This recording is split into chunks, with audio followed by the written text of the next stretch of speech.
সবাইকে মিষ্টি রোদের শুভ সকাল। আর আজকের ব্লগটা এখান থেকে শুরু করছি। এই তো ঘুম থেকে উঠে নিজে ফ্রেশ হয়ে এখানে চা বসিয়ে দিছি। শুক্রবার মানে লেট, আর শুক্রবারে আসলে ঘুম থেকে উঠতেও দেরি হয়ে যায়, ছুটির দিন, আলসামি আলসামি লাগে। তন্ময় খাবে এখন পরোটা, ডাল আর চা। আর তন্ময়ের আম্মু খাবে শুধু চা। চাময় জীবন, আমার মতন কার কার। তন্ময় তন্ময় তো মহা খুশি, শুক্রবার আসলে দেরি করে ঘুম থেকে উঠতে পারে।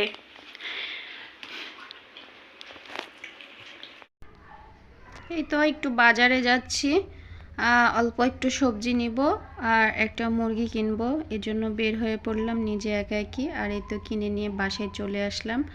আর মুরগিটা একদম সুবিধার্থে আমি 4টা লেগ পিস নিয়ে আসছি, যাতে আমার কোনো ঝামেলা বাসায় না করতে হয়।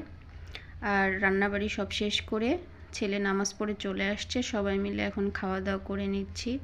আজকে আমার বাসায় আমার বান্ধবী ছিল, বান্ধবীর মেয়ে ছিল, সবাই একসঙ্গে বসেই আমরা দুপুরের খাবারটা খাচ্ছি। সবাই একসঙ্গে বসে আসলে দুপুরের খাবার কেন যখন তখনই খেতে খুবই ভালো লাগে। আর তন্ময়ের কাণ্ডটা দেখে বসা 20 টাকা দাও। কেন লাগবে? পানা ধরলাম 20 টাকা দিব না?